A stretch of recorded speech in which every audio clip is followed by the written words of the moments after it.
Let's go ahead and share the screen here so that we can continue with chapter 10. Okay, so this is where we left off, right? We finished with our discussion on freedom of speech as well as freedom of religion. So now let's move on now to the Second Amendment, the right to bear arms. Now, this, of course, obviously always gets a lot of attention in the news as well as political discussions online or just political discussions at town hall meetings and events and things like that.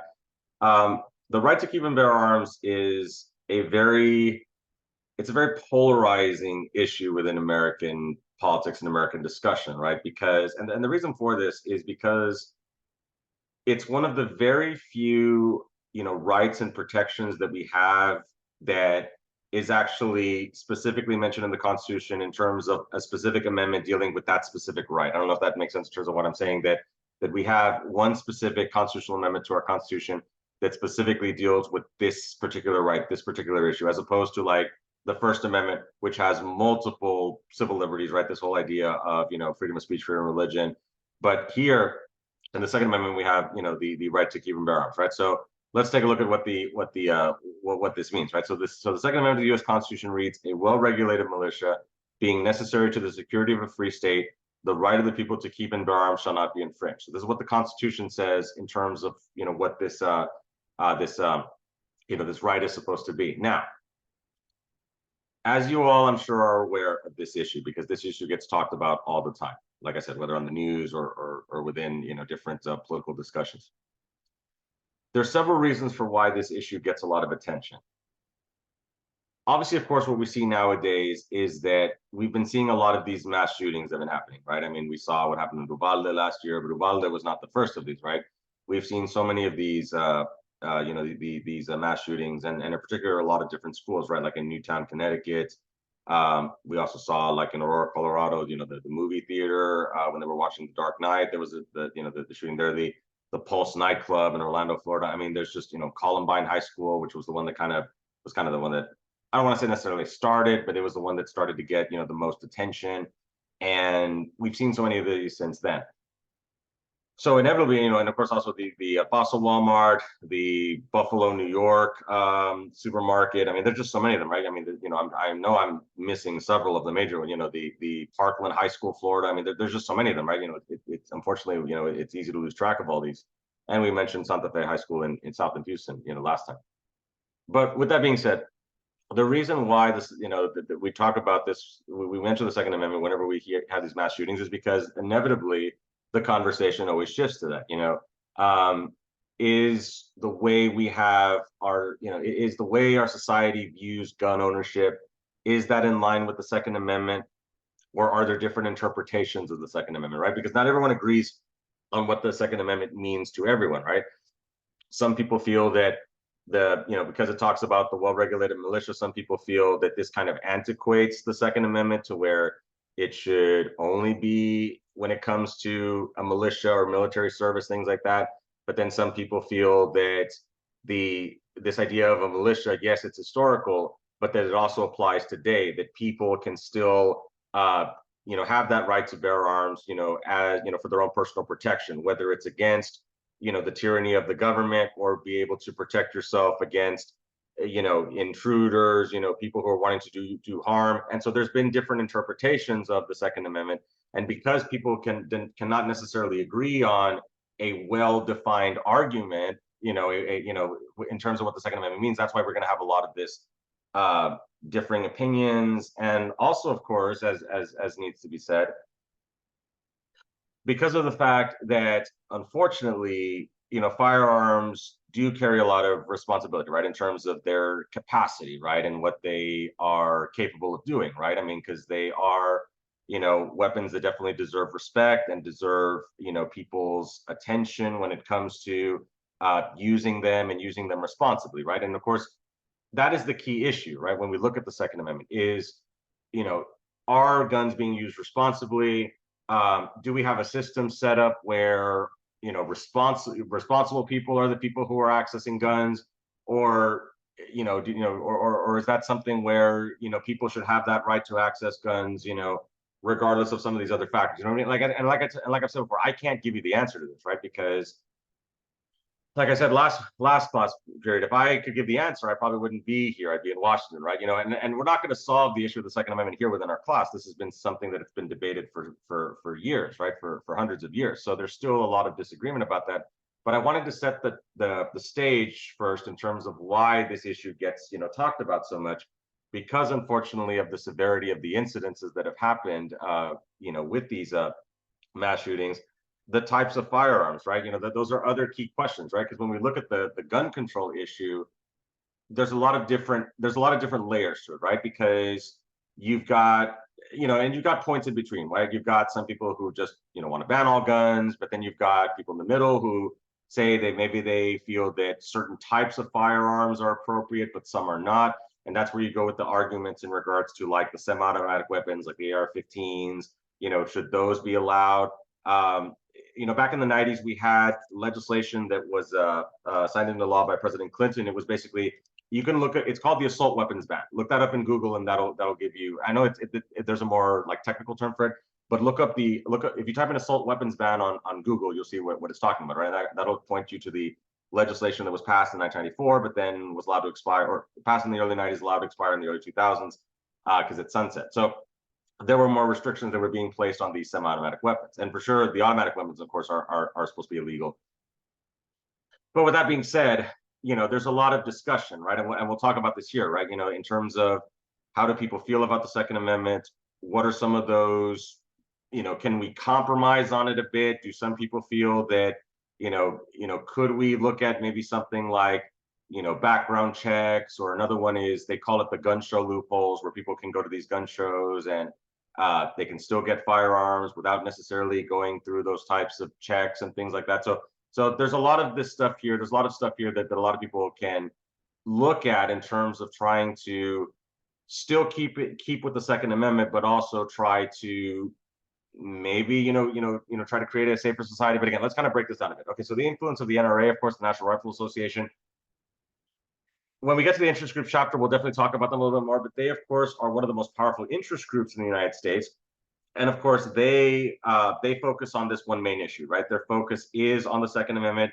The NRA tends to be very conservative when it comes to their interpretation of the Second Amendment. They tend to be very pro-Second Amendment, not really wanting hardly any restrictions when it comes to gun access and things like that. So they're definitely not in favor of a semi-automatic weapons ban. They're definitely not in favor of that. They feel that goes against the Second Amendment. Now, again, as I was explaining here, there is different interpretations and different opinions about that, but this is how the NRA sees it, right? And then 2/3 of Americans and 51% of Texans favor stricter gun control. So in some of the more recent data we've seen, which of course is obviously influenced by not just the mass shootings themselves, but also who has been the victims of this, right?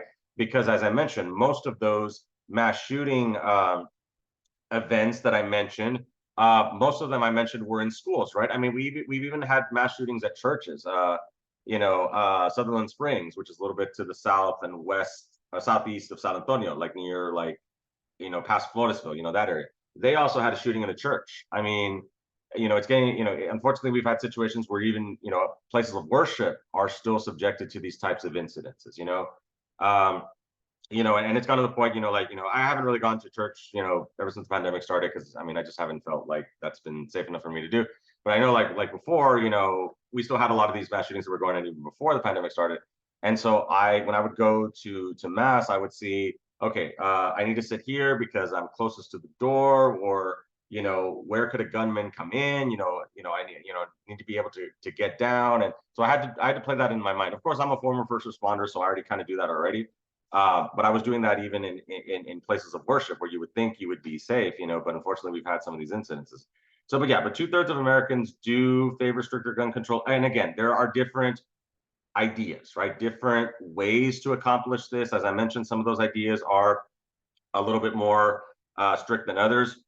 Some of them, again, reinstituting the semi-automatic weapons ban. That's kind of a little more on the I don't want to say more extreme side, but I guess that's definitely taking it, a little bit more.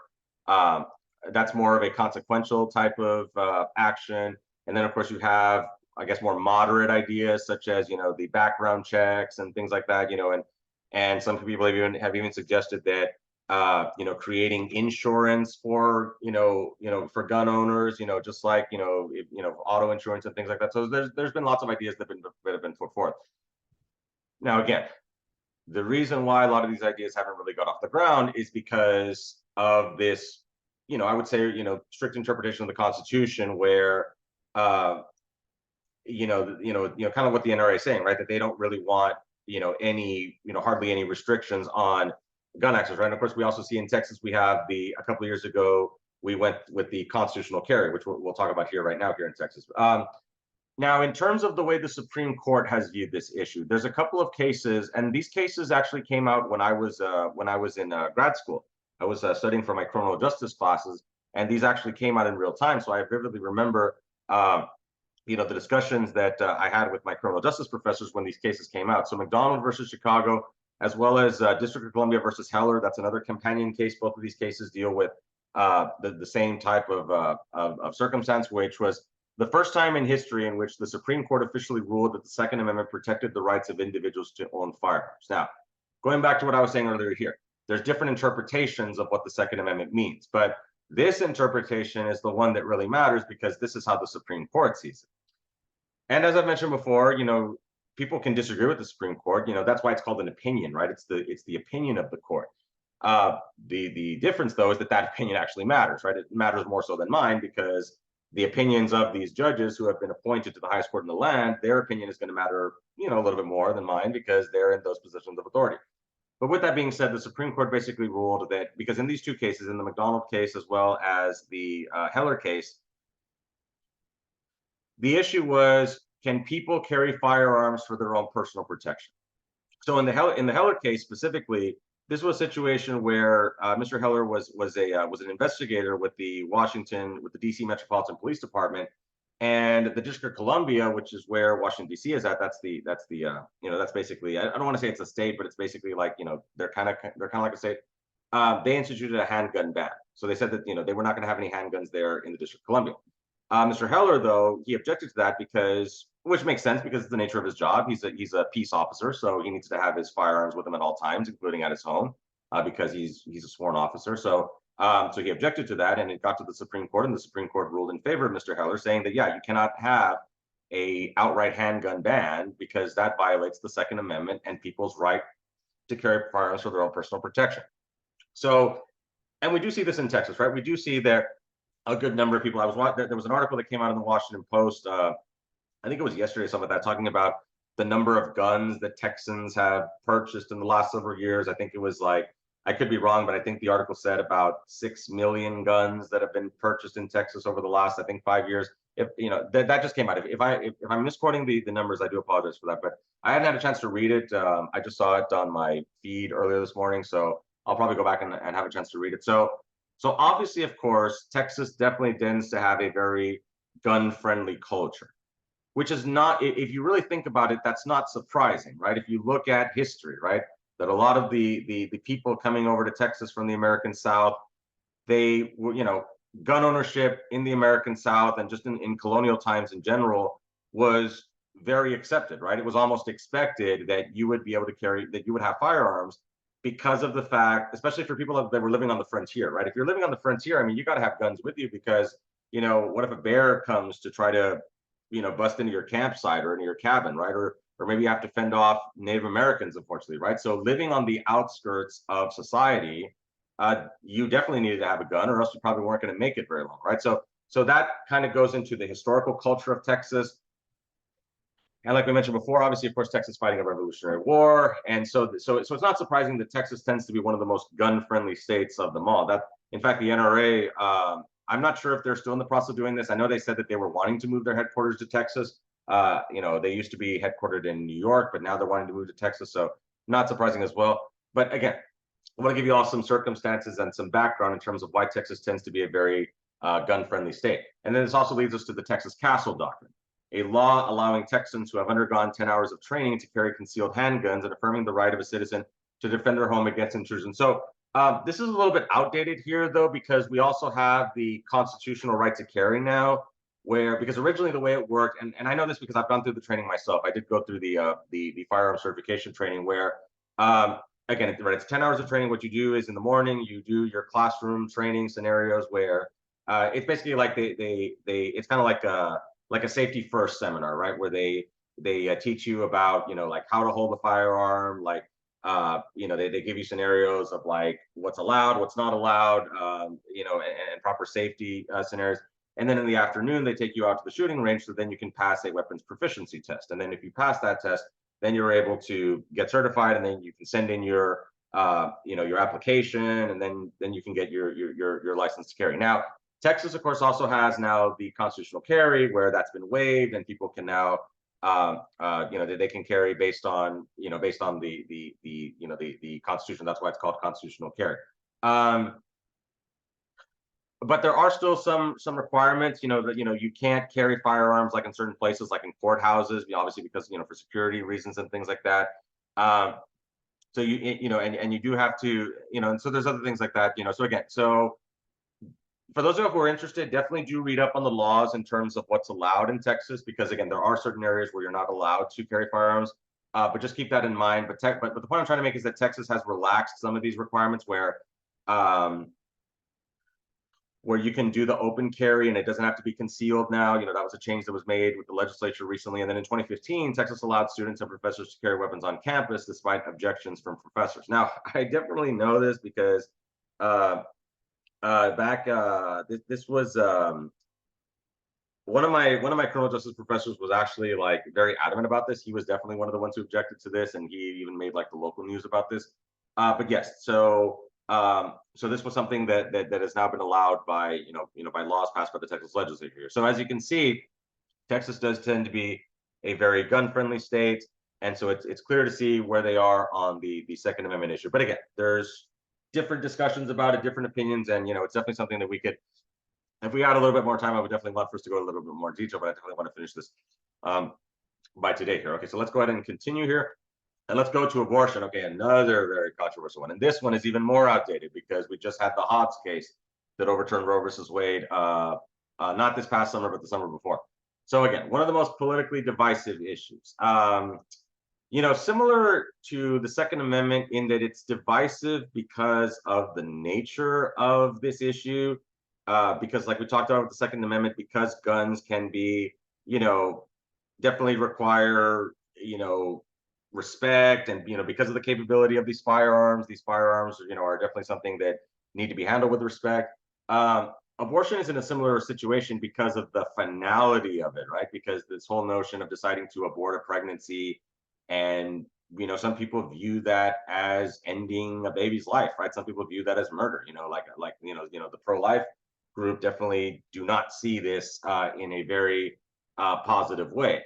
And then the pro-choice side, their argument is that women should have the right to control their own bodies, right? So the issue here is not just, of course, obviously the finality of the action itself, but that both sides can't really agree on the ground rules for how they're going to go about debating this issue, right?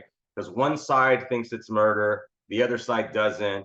It's going to be really hard to kind of find something in the middle, right? Where one side is, being really, they've got very strong opinions about it, and the other side has equally strong opinions on the other side, right? So it's kind of very hard to find some compromise. So that's why it's considered so politically divisive.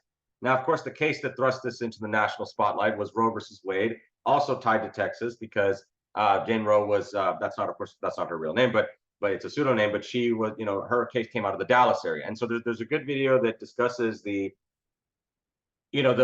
logic behind, the case, right? And one of the justices, Justice Harlan, he was talking about how that the Supreme Court wrote this decision based on the concept that abortion should be a private matter between a woman and her primary care physician, her doctor, right? So that was the argument that the Supreme Court made when they granted abortion legal, because there were a lot of states, and Texas, of course, was one of them, that had passed anti-abortion laws at the state level. So the Supreme Court, through the judicial review, because they can review state cases, they ruled that was unconstitutional because abortion is a private matter, and that should be between a woman and her doctor. Like I said, so it protected sexual privacy because it wasn't the government's business to be deciding whether a woman had an abortion or not. That should have been a private matter. Now, again, because of the severity of the action, this pretty much kicked off the religious right movement, the moral majority, a lot of these different groups, led by some famous televangelists like the late Pat Robertson. He just passed away in June, just a couple of months ago. Jerry Falwell, and some of these other like Dr. James Dobson. So I'm familiar with a lot of these people, mostly because my mother used to be like an evangelical, so I'm kind of got so I kind of got to gain some access to see some of these people. And regardless of how you feel about regardless of how you feel about their political views, you do have to respect that that these televangelists and evangelicals, you have to respect that their messaging was let me see how to say this perfectly. That you have to respect the movement that they created, the tactics that they used, right? The messaging and rallying people through a political cause, through religion, because they understood that religion is something that's very important to people, right? Especially for these groups, right? So you definitely have to give them credit for the movements that they created, right? And those movements are still evident even to this day. The evangelicals are one of the more important voting blocks in American politics today, right? A lot of people, and you probably know some of these people, right? Like I know some people where this is all they vote on. Like this is the only issue that they vote on, where they'll decide who they're going to vote for president based on the abortion issue. Now, I'm not like that because I try to take a more holistic viewpoint in terms of deciding who I'm going to vote for, especially when it comes to like issues like the economy, things that I'm going to feel more closely. I mean, I'm a man, so abortion, in my opinion, isn't really my business in terms of kind of weighing in on it, like or because you know what I mean, like it doesn't, it's not my call to make because I'm not a woman. So that's why I don't, it's not something that how do I say it? Like, it's not something that is going to be at the high end of my list in terms of issues that I'm concerned about. Now, what I am concerned about though is, how this affects women, right? So if women are no longer able to have that right, then yes, that is something that I do feel is going to affect me because of, what's going on, what the women are experiencing. But in terms of how I view this issue and how it affects me personally, that's not something that's really all that relevant. I don't know if that makes sense in terms of what I'm trying to say. But regardless, there are still lots of people where this is their main issue, right? And so again, in Texas, let's see, Marcelo needs to get in. Okay, hold on. So in Texas, we have the strong Christian rights, strong influence in Texas leads to a strong anti-abortion, pro-life positions, right? And we talked about this before, right? That in a lot of parts of Texas where you have these evangelicals, like in Waco with the Baptist, and more so like in East Texas, but even here in South Texas too, with the strong Roman Catholic influence. There's a lot of Roman Catholics here who, yes, they might be Democrat, but they're pro-life because they're very strong in their faith. I've got some friends of mine who are like that, where yes, they tend to vote Democrat on the economic issues, and that's ultimately what kind of sways them in their favor, because the economic issues matter more than the abortion issue. But still, in terms of them personally, they still consider themselves pro-life. So, but again, so that's why, and of course, that's another example of why religion is can be very powerful for people in influencing their politics, right? And then, of course, we also have the parental notification law, where it was the law where, and we'll talk about this a little bit more, because I know in the later chapter, when we get to the judiciary, we'll talk about this a little bit more, where if you had like underage women who gotten pregnant and were wanting to get an abortion, basically the law says that they would have to get permission from their parents. And so we'll talk a little bit more about this in terms of how there's been some exceptions to this. Like if if one of these underage women was able to petition a judge to see if the judge could waive that, then that was allowed. But again, we'll talk more about that in the judiciary chapter. But just know that, again, when it comes to abortion in these conservative states like Texas, you see a lot of pro-life, a lot of pro-life sentiment in Texas. I mean, and especially as you go more north and east. I know, like when I was in Waco 2 summers ago, they had one of those abortion cemeteries where they had like the crosses there, like in the names of like the, well, not, no, they don't put the names because obviously, of course, they have a name. I guess they put the number, right? So it's it's definitely something that really is very strong for people, and it's something that really evokes a lot of emotion. but and it's definitely something that definitely does need to be discussed. And of course, let me also reiterate, because again, so just also keep in mind that this is a little bit outdated, but last year we had the Hobbs case that came out of Mississippi, which overturned versus Roe versus Wade. I'm sure you all are familiar with that, right? Last summer, not this past summer, but the summer, like summer 2022, lots of discussion, lots of posts on social media, definitely everywhere. There was a lot of discussion here, and right now there's still kind of, they're still kind of like some states are trying to, I guess, especially like your more like liberal states, they're basically trying to see if they can circumvent that, because again, the country is very divided on this issue. So, and again, this is kind of like one of the issues with the abortion issue, right? Is that unfortunately, because this is such a divisive issue, there's going to be a winning side and a losing side on this, right? And it's something that just is. I wish there was a compromise for this, because it's just something that just is very, very polarizing, and people are very passionate about it. But like I said, it's very, in the years that I've been studying this issue, it's very hard to find and to have a compromise. But hopefully there will be in the future. But it's just unfortunate that one side wins and the other side loses when you have something like this. So okay, so let's go ahead and move on now to school segregation. Let's get to Brown versus Board of Education. This is, of course, one of the most famous Supreme Court decisions of all time. I'm sure you all have heard of it before. Obviously, of course, in your, let's say, in your high school history classes, or maybe even in your high school government classes, hopefully they taught this to you.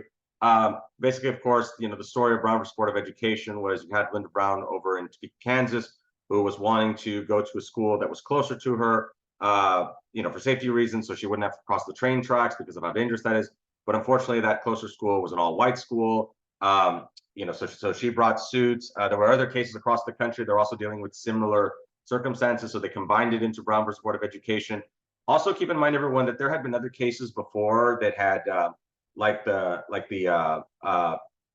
Sweat v. Painter case in Texas, which had basically outlawed the Texas law schools from not being, for only admitting all white students. Like they couldn't do that. They had to.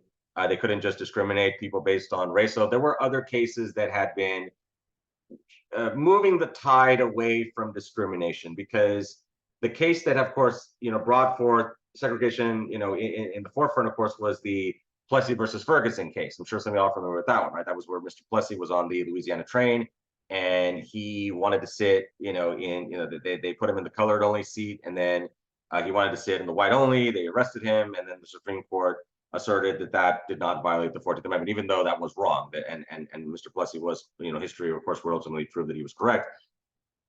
But at the time, the Supreme Court saw that separate but equal was fine. Separate but equal, of course, gets overturned in Brown versus Board of Education.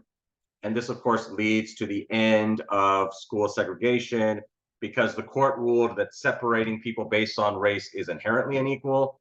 And even going back to the whole argument about separate but equal, that was a facade anyway, because I mean, if you think about it, like, you all remember the unfortunate events, right, where African Americans and colored people had to sit in the back of a bus, right? Well, I mean, why the back? Why can't they sit in the front? So it was clear that it was just a facade, just to create a second-class citizenship for African Americans and other minorities and all that. Because even Hispanics and Asians were also heavily discriminated in different parts of the country, depending on where larger, like in California, we had the Chinese Exclusion Act, which that banned Chinese immigration, right? And of course, we also had the Japanese internment in during World War II, and of course the Hernandez v. Texas in which we'll talk about that a little bit later. That we've got some time for that a little bit later here, but so again, so Brown versus Board of Education strikes all that down. Unfortunately, though, it did leave a legacy of segregation, because this had been going on for years and years and even centuries, right? So this often includes racial segregation in housing patterns. This is called redlining, where banks will, and they tried to pass legislation against this, but it was a situation where you would have banks that would not lend to certain groups of people depending on where they lived. And then I know it's a little more complicated than that, but that's basically the gist of it. And economic segregation because of different costs for housing in different neighborhoods, where these neighborhoods basically kind of self-segregated themselves, right? And you can see this as well, right? Like you see this like in the bigger cities, like before they started gentrifying like to inner cities, you could probably see that the inner city was mostly minorities and poorer people. Now, of course, they're being gentrified, and that's a whole other story. And then of course the suburbs, where you had the more wealthier people, right? The creation of charter and private schools is another big issue in Texas. We'll talk about that a little bit more when we get to education policy, but just note that this is kind of a more, like the school voucher program. This is something that's gaining a lot of attention in Texas, where you're seeing the rise of these charter schools. Like I know locally we have IDEA, that tends to be the most common charter school. We've also got another ones like Vanguard, and there's a lot of these here in our local area, and of course other ones across the state as well. And as well as private schools, parochial schools. Those have always been around, but now we're seeing that this idea of the school voucher program. Basically, what that means is that the idea of a school voucher is that the Texas, what they're working on is they're wanting to try to pass legislation where, as a parent, what you would do is you would take the state money that's allocated to your child, and you would shop around to decide what school you would want to go to. You would not be just confined to your local school district. So that's, in a nutshell, that's the idea of private vouchers. But again, we'll talk more about this later on. And of course, obviously, the influence of COVID, like we saw, of course, when the pandemic first hit, and we kind of did what we're doing right now, right? We had to move online, and unfortunately, and I remember when this first happened, that, and I'm sure you all remember how it was too. But I know as an educator, I remember that some of the concerns that I was hearing was that students might not have had proper internet access. I mean, some of our students they still live in some of these colonias, like especially like out there in Western Hidalgo County, like past La Jolla, or north of La Jolla, in that area, Citrus City, and there's still a lot of poverty out there. So some of those students weren't able to gain internet access. And I know this actually did happen where one of the school districts out there, La Jolla SD, what they did was they provided hotspots for the students to be able to learn virtually, when the pandemic first started. So that was definitely a good program that the school district out there had. But this was definitely something that caused a lot of, and there was this disparity, because the more affluent students, they were able to obviously access online learning a lot easier than some of your more, some of your poor students that might not even have Wi-Fi at home, right? I mean, and that's why there's also been a push to look at internet and Wi-Fi access as a utility rather than a luxury, and try to treat it no different than like water or electricity, because of the fact that we pretty much do everything online. Job applications are all pretty much online. So because we've migrated online so much, there is this push to want to try to make it to where it'll be more accessible to people and things like that. So okay, now let's continue with education. All right, so let's get to Edgewood v. Kirby here, one of our famous state cases here. So education, is it a basic right? Now, the Edgewood v. Kirby situation, and Kirby is a community located on the northeast side of San Antonio. I don't know if any of y'all have heard of that area.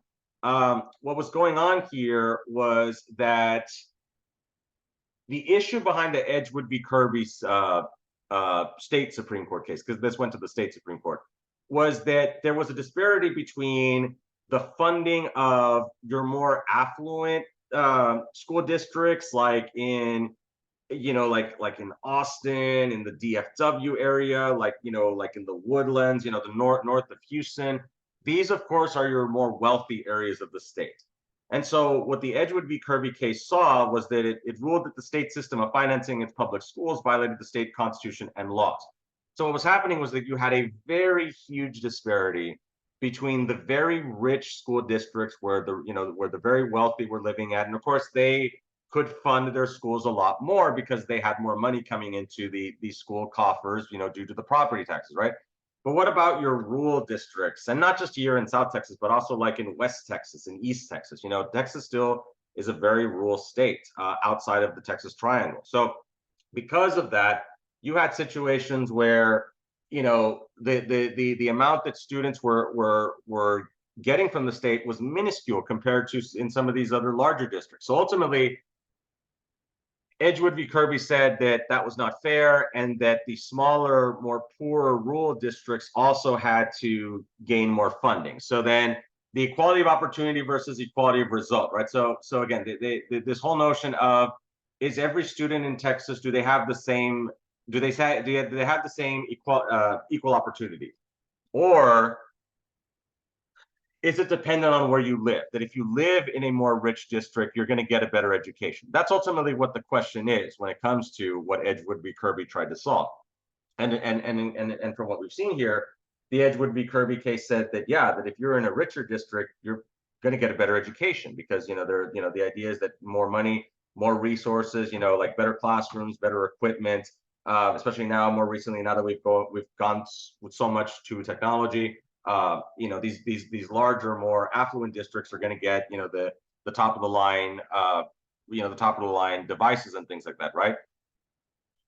Whereas these small districts, they might not even be able to get some of that stuff, right? So Edgewood v. Kirby put a stop to that, and now that instituted the Robin Hood law, which is declared unconstitutional. However, we still have Robin Hood provisions here. There's actually a good video that I want you all to take a look at. It's from I think it's KXAN. It's one of the Austin TV stations, and they actually interviewed Governor Abbott, and he talks about this. He talks about how that Robin Hood he's not a fan of it. Let me explain what Robin Hood is. So basically what Robin Hood is, it's like the story, right? Where the rich school districts have to give to the poor school districts, right? So this is one of the main reasons why, and see if you follow my drift in terms of what I'm going to mention. Have you all noticed that, let's say you go to, I don't know, let's give let's say some of your more poor areas here locally, like Las Mismas, south of Far, or any of these other poor locations, or in some of these rural areas, right, where they don't have as much money coming in.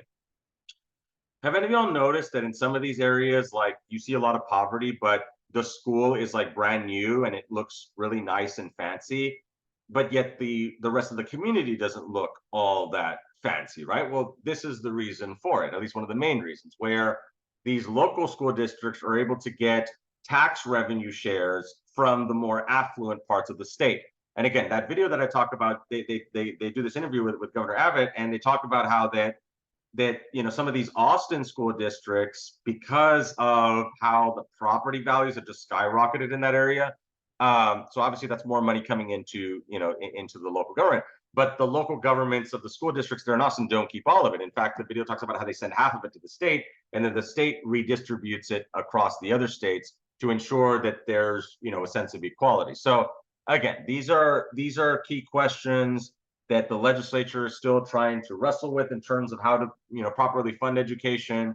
And so these are just things that I want y'all to think about, right? So even though it was declared unconstitutional, there is still kind of a semblance of it. And of course, like we talked about the COVID challenges for education. I mean, it's I don't want to say it's in the past, because for those of y'all who know me, you know that I'm very COVID conscious, and that I got some strong opinions about that, and in terms of like how I view society. If you can go follow my Twitter and you'll see what I'm talking about. But in terms of I guess we can talk about the challenges that we've seen, and there are still some challenges that remain when it comes to equity, and and just trying to keep students safe, right? In terms of I certainly do the best I can when I go and teach my classes. I'm definitely doing the best when it comes to using like the cleaning supplies and all that stuff. I definitely try to do my best with that, air filters and things like that. I definitely try to do the best I can when it comes to keeping my students safe. But yeah, just definitely keep that in mind in terms of how, unfortunately, that I guess the key thing when it comes to the COVID challenges for education is that the more affluent students, the students in the more richer areas, definitely benefited more and were able to, I guess, maintain a stronger sense of safety than some of these students in the poor district, because they just didn't have the money, right? They didn't have the resources, unfortunately. Okay, let's continue here. So let's move on from education, and let's go to the next one here. So okay, let's talk about civil rights in Texas. And I've got unfortunately, some very sad events and incidences here. I'm not going to be able to do this justice, because there's some good videos that will discuss this way better. I've got them in the resources there in the chapters. So let's talk about Mr. James Byrd and what happened to him in Jasper, Texas. So in 1998, he was murdered by white supremacists. They dragged him. They tied him in the back of a pickup truck, and they dragged him for miles. And his body was just in pieces, unfortunately. Just very, very gruesome. Definitely a hate crime. They murdered Mr. Byrd because of his race, unfortunately. And so I've got a good video. The BBC did a good video on this, right? So three white men were charged, 2 sentenced to death. Definitely one of the most heinous hate crimes in American history. Just absolutely brutal. They went after him just because of the color of his skin. Just very, very, very brutal, very unfortunate. So but the video I have talks about the aftermath and how the community is trying to heal. They also interview Mr. Byrd's 2 children. His daughter actually is now a Houston police officer. She's with Houston PD. So, and she also talks a little bit about Black Lives Matter and how there's that sense of solidarity when, because we've had some of these incidences, like, like we saw with, we've seen some of these incidents. We'll talk about Black Lives Matter here in a bit. But she talks about George Floyd and how she feels that, there's that solidarity because of what happened to her father and things like that. So that's definitely something that's, definitely impacted her life. And she definitely is, and definitely wants to try to enact that change that Black Lives Matter is trying to pursue. And of course, people have different opinions about Black Lives Matter. It can be a little bit controversial in terms of the methods that they employ.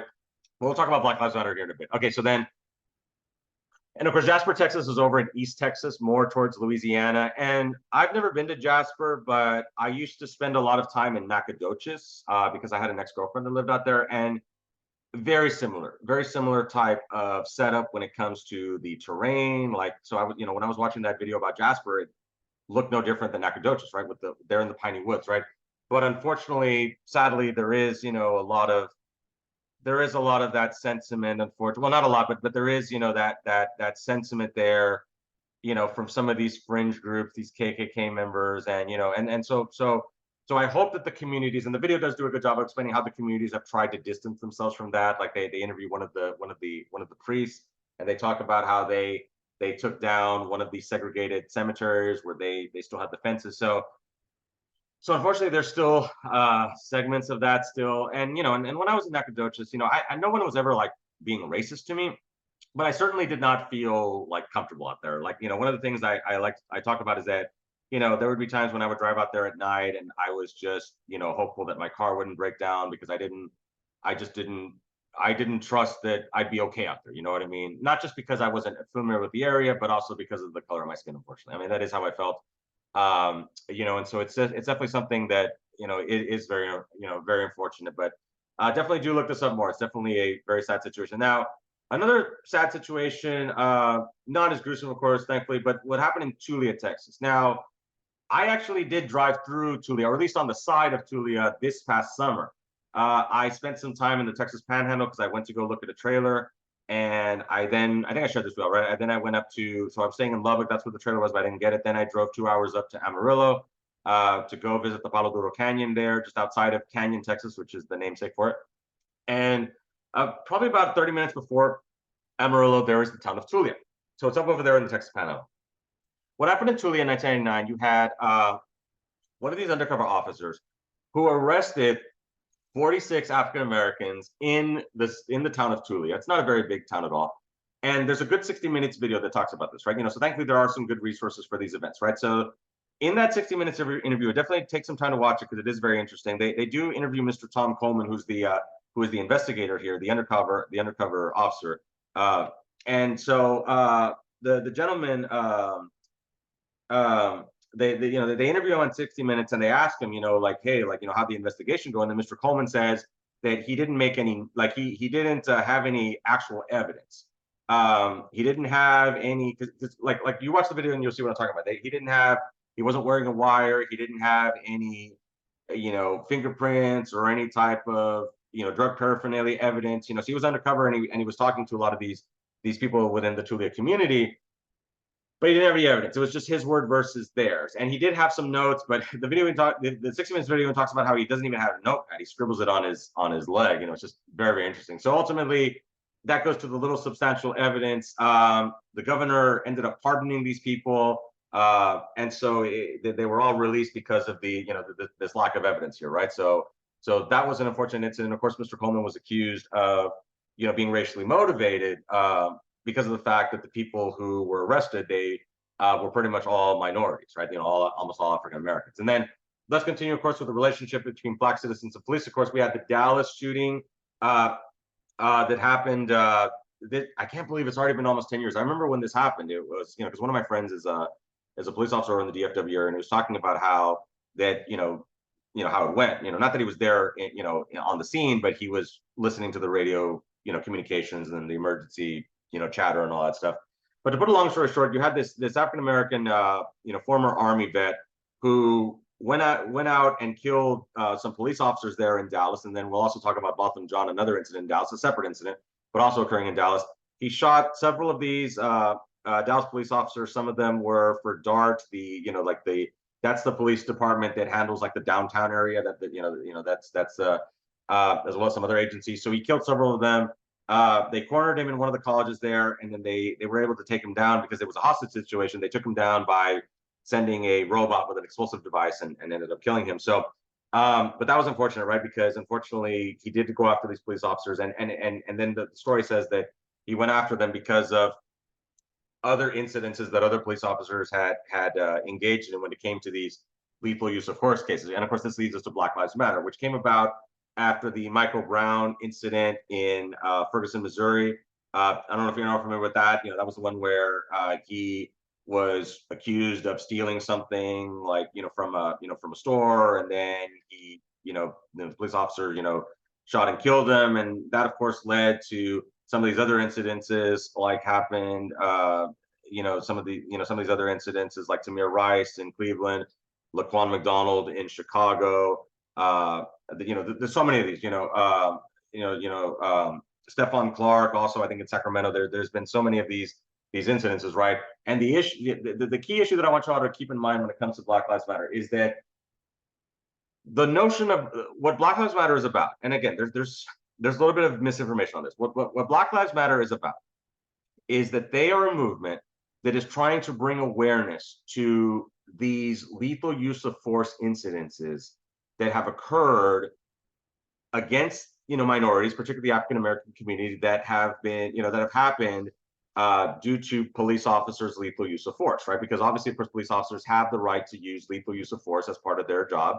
If that's what it takes to, depending on the criminal situation, if they have to if they have to engage in lethal use of force to end the emergency or to basically to deal with the situation, if it requires lethal use of force, then it is what it is, right? Now, of course, they try to de-escalate it as best as possible to where that's the last resort. But unfortunately, if the situation does warrant it, if let's say, you're drawing a gun on an officer, I mean, don't be surprised, with what happens next, unfortunately, right? Because it is what it is, right? But the issue here with Black Lives Matter is that this movement is making the argument that lethal use of force might not have needed to be used.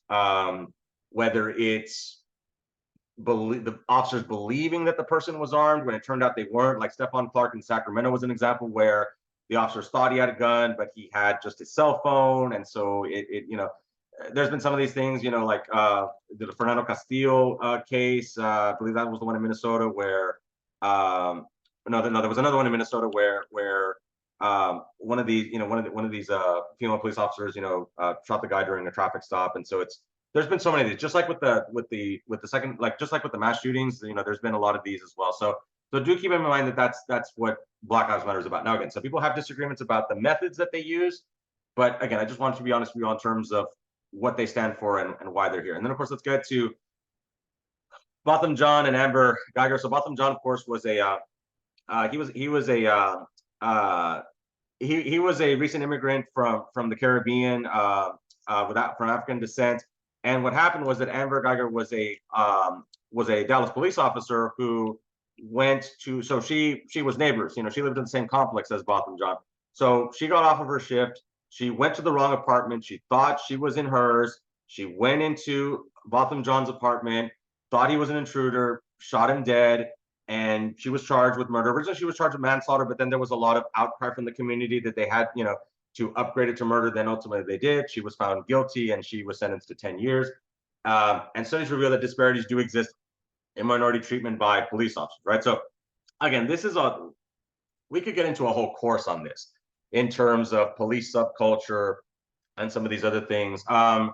I know that Tammy, you just created a criminal justice doctorate, which I'm interested in doing. I want to do my political science one first, but I would like to also do my criminal justice one. Because again, that's my other master's degree. I have a master's in political science / history and also criminal justice. That's my second master's. So I definitely would like to study more about this, in a PhD setting, but we'll see. And who knows if I'll have the time for that. Okay, really quickly. So I just wanted to just kind of we have a little bit more. So if you don't mind, let's just kind of if we have to go like over a few minutes, I hope this isn't too much of an issue. It's just that I want to make sure that we finish it by today here. So let's move on now to civil rights for convicted criminals. Now, some people might feel that this is a misnomer, right? Like, or it's a, civil rights, how do convicted criminals have civil rights? They're criminals, right? I mean, they're not supposed to have rights, but on the contrary, they are supposed to have rights because they are in control of the government, right? The government, now, of course, it's obviously, of course, the criminal's fault for why they're in control of the government, but they are still under control of the government nonetheless, and the government still has to provide at least a minimum expectation of protections for prisoners, right? Because they are in the care of the government, right? So even when incarcerated, prisoners retain some civil rights. We're going to talk about the Eighth Amendment, cruel and unusual punishment, particularly here, right? But yes, prisoners do retain some civil rights. In particular, of course, the right to adequate medical care, the right to be able to, to obviously, of course, to be able to eat, and the right to be able to, be housed safely, there. And so we'll talk about some of these issues in Texas, right? So of course, the Eighth Amendment, of course, protects against cruel and unusual punishment. So let's take it the Ruiz v. Estelle case, 1972. So this was a case that came out of Texas from the Texas Department of Corrections, which was the former agency that handled, I mean, it's called the Texas Department of Criminal Justice. It's the same basic agency, because it's still the agency that oversees the prisons. They just did a name change. Same thing that happened with the juvenile prisons, which is the agency I used to work for. I used to work for TYC, Texas Youth Commission, but recently they changed their name to Texas Juvenile Justice Department. But again, same responsibility. So anyway, but this is for the adult prisoners. So in Ruiz v. Estelle, what was being brought forth in this Supreme Court case was these Eighth Amendment violations. At least these were the allegations that were being made by the prisoners here in Texas, right? Physical security, living and working conditions, medical care, internal punishment, and access to courts of law for inmates. So the allegations that was being made by the inmates here in Texas was that they did not feel safe. That basically, and the book talks about how basically that the correctional officers basically weren't doing their job. They were just basically kind of just letting the inmates kind of just run free and just kind of beat up on each other, right? Without any without intervening into any types of fights or incidences, which is definitely a no-no. Back when I was a former correctional officer, we had several fights and we had to intervene. That was our job. We had to do what we had to do to break it up because that's what our job was. They were paying us, but unfortunately, as I'm explaining here, that was not going on. And the idea is that, okay, you know what, they're criminals. Why are we going to go and defend them? Why are we going to get, just kind of let them slug it out, because they're criminals anyway. So it was that dehumanization. So that was, the rationale for why, they weren't really kind of stepping in here. Of course, the state was making the argument that they were short-staffed, which is a problem. I will, I definitely do attest that it is a problem. That, because again, when I used to work there, there was constantly people out because of the nature of the job, right? It's just a very difficult job, Nobody's happy to go work at a prison, right? It's not something that people tend to be happy about, right? It's the reason why I'm not there anymore, right? But the idea was that so the Texas Department of Corrections was arguing that it was short-staffed, but upon further review, it was clear that it was just kind of apathy. And then again, living and working conditions, like we said here, and this is something that's still going on to this day here, because I don't know if any of you have seen recently in the last couple of years that there's been some articles about Texas prisons, in particular the issue about air conditioning or the lack of air conditioning in prisons. I don't know if any of you have seen some of those stories, but those stories have been circulating out for a couple of years already. I have some videos that talk about this here in the additional resources. And, they talk about how, I mean, you all know how hot it is in Texas. I mean, this past summer was probably the hottest I've ever seen it. So if it's hot, with air conditioning, imagine how it's not, because the prisons don't have air conditioning. And yeah, when I used to work there at TYC, we didn't have air conditioning in they used to call them the dorms, right? But basically they were the barracks, different names, right? But there was no air conditioning in there, right? So yeah, there's no air conditioning in there. So the temperatures can get very, very hot in there, even more so than the outside temperatures. And so these prisoners just had fans but no AC, and so you had several of them that were suffering, from heat stroke and heat exhaustion. And so the question is, is air conditioning, is that considered a civil right? Now, the federal government does believe so, right? Because the courts have ruled that, the federal courts have ruled that Texas needs to, that is a civil right violation, and that Texas needs to cool the temperature down. Of course, the state appealed that, and so now it's still in the courts right now. I need to go back and check to see what the status is on that. But the point is that that some people have different opinions about that, right? Some people feel they'll make the argument, well, they're prisoners, not supposed to be like, fun for them.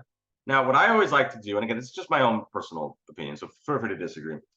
What I always like to tell those people when they talk about, that, oh, like, it's prison or whatever, I always like to point to them, well, what about the correctional officers? Why do they need to be subjected to 120-degree weather in there? What did they do wrong? And then every time I throw that out there, it's just crickets. No one can ever come back to that. So I think I'm pretty correct in that circumstance. So so right, so again, this is something that's being discussed here. And again, some of these other ones like medical care not getting adequate care in a timely manner. The types of punishments were rather harsh, like solitary confinement and only letting them out for an hour a day or things like that. And then the lack of access to courts, like, was the prison being as accessible to the inmates to allow them to see their lawyer, to be able to give them access to law libraries so they can read up on their case. So basically, in a nutshell, that the federal judge put Texas prisons under federal supervision until 2002.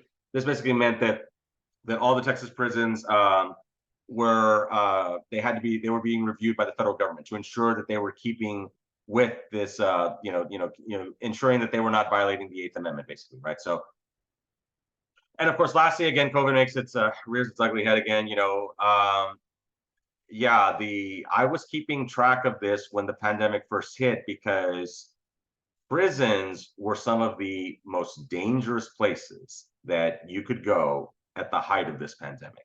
And not just for inmates, but for correctional officers too. Several correctional officers lost their lives at the height of the pandemic because of COVID, unfortunately. Because again, you've got a bunch of people. I mean, the reason why there's a lot of reasons for why prisons are dangerous when it comes to, with the lack of, because the lack of air circulation, the lack of AC. So it's just a bunch of stagnant air that allows for the virus to just, it's, warm air, right? It breeds on that, right? So it can just, multiply as much as possible. But also the fact that these prisons are so cramped, right? You've got overcrowding prisons. There's no way to social distance. So of course it was going to spread like wildfire. And like I said, the problem is also that bad enough that the inmates, because regardless of what they've done, that's not something that, people deserve, to get sick from a debilitating virus. But what's even more worse is the correctional officers who are just trying to do an honest living also were subjected to this. So yeah, tons of correctional officers getting in, testing positive and getting infected, as well as, even more so inmates. That's why I'm glad I don't do that. I'm glad I'm not in that line of field anymore. Okay, so really quickly, let's cover capital punishment really quickly. So of course, this is the death penalty. Texas leads the nations in executions. And as I've said before, the reason for that is because since Texas is the second highest populated state in the country overall and the most highly populated conservative state, that it made sense that Texas would lead the nations in executions. Now, the way the executions work in Texas is you have the death row, right? And so the death row inmates that have been sentenced to death, they get transferred over to the, to the death row unit there in Huntsville, Texas, which is the headquarters of the Texas Department of Criminal Justice. And they have that one prison site where they execute the inmates, right? And they do it through lethal injection, right? Where you have the 3 chemical cocktail where they inject it in the vein, and then ultimately that causes for the heart to stop beating and ultimately for them to no longer live. Now, of course, the death penalty itself is controversial in terms of the different viewpoints that people have and how they agree or disagree with it. But what's also contentious is the nature of the execution methods, right? Because and you can look this up, that there have been allegations that have been made that, that the execution was botched, where they couldn't find the right vein, and a lot of doctors have said that they are not going to agree to do that because they feel that violates their Hippocratic oath. So then you've got less qualified people handling the executions, and so it's just, it becomes a situation where even the methods and the way it's being done itself is also controversial because it might not be being done in the most humane fashion.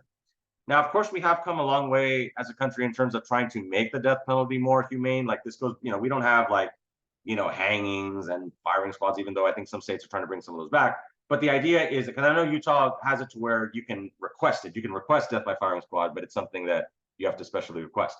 But again, but the idea is that unfortunately we have had some of these issues, and there's some good documentaries that talk about this as well, right? So the state continues to debate the age of convicts at time of the crime. So there were some Supreme Court cases that limited the death penalty to where minors were not subjected to it. But then, of course, there's also the issue of, is a 17-year-old a minor? Yes, they're legally an adult, but should they also be treated as an adult when it comes to the death penalty, right? Should they be tried as an adult, or should there be an exception because maybe they're still not quite a full functioning adult yet, right? The idea is usually that if it's a very heinous crime, that they'll still try them as an adult even if they're 17 type of thing, right? But again, this is something that people have different opinions about, And again, and as someone who has worked with some of these individuals, yeah, some of these individuals can be extremely dangerous, some of the former juveniles that I worked with or supervised, there were some of these MS-13 gang members, very dangerous. Some of them had killed already, very, very dangerous individuals. So I mean, when it comes to the death penalty, everyone, I mean, for me personally, it's not that high on my list in terms of issues that I am like, because for me, like, the death penalty is reserved for like the worst of the worst, like, murder or murdering a police officer. If you murder a police officer, yeah, you're definitely getting the death penalty in Texas. But again, I mean, me personally, I tend to be more like, yeah, I tend to be against it, but I'm not like, I guess what I'm trying to say is that I'm not like that against it in terms of like, it's something where, it's reserved for kind of like the worst of the worst, even though like I would, prefer for them to have life for parole. But, if I can certainly see the other side to it, right? I can certainly see the other side, because of the heinousness of the atrocities that have been committed by these people, right? But yeah, some of these other issues, life without parole, that could be something that could be substituted, like we have in other states, because not every state in the United States has the death penalty. Your more liberal, progressive states, they've outlawed it, like California, New York. The mental fitness of the accused, of course, this is also goes into this whole idea of were they mentally, did they know what they were doing? Were they in a correct mental state? But then, of course, you have the counter argument that, well, someone who murders someone is probably not mentally fit anyway, right? So, it's just kind of, again, there's both sides to this argument. Possibility of executing the innocent, which unfortunately we have also seen this with the DNA exonerations, where some of these these inmates where they've served 20, 30 years, but then the DNA proved, then they had some more conclusive DNA evidence that proved that they were not the murderer. So so they lost out on all those years of their life, and unfortunately there have been some incidences where if we've seen that some of these people on death row and some of these people who have been incarcerated, if they did turn out to be innocent where they didn't do it, it goes to show you that it's probably not a stretch that some of these other people who have been executed may have been innocent as well here, right? And of course, the handling of appeal. So also do keep in mind that whenever someone is sentenced to die in Texas, that they automatically go through an appeal process just to dot their I's and cross their T's to make sure that everything went smoothly with the case in terms of the Constitution, that there was no evidence that was admitted that shouldn't have been, that everyone was, that everything was on the up and up, that everything was done, legally, through constitutional means. So, and of course, that's why it takes a long time for inmates once they're sentenced on death row to actually get executed. It usually takes about 10, 15, sometimes even 20 years, for these inmates to ultimately be executed, because they have to go through that extensive appeal process just to make sure that, hey, is this person, did this person actually commit this crime? And even in some cases, it could be something where they might, they might fall through the cracks. Okay, last thing we'll talk about here today, and then we'll end for today. Okay, let's talk about tort and tort reform. So let's talk about the civil aspect. So a tort is a private or civil wrong or injury resulting from a breach of a legal duty that exists by reason of society's expectations about appropriate behavior rather than the contract. Okay, so what does all that mean? That's just a bunch of lawyer talk, right? Well, basically it means that if you are entrusted with a legal responsibility, society expects for you to perform that legal responsibility correctly. It's not necessarily that you have to sign a contract, to ensure that the person that you're dealing with is going to negotiate with you and treat you fairly in a good faith nature.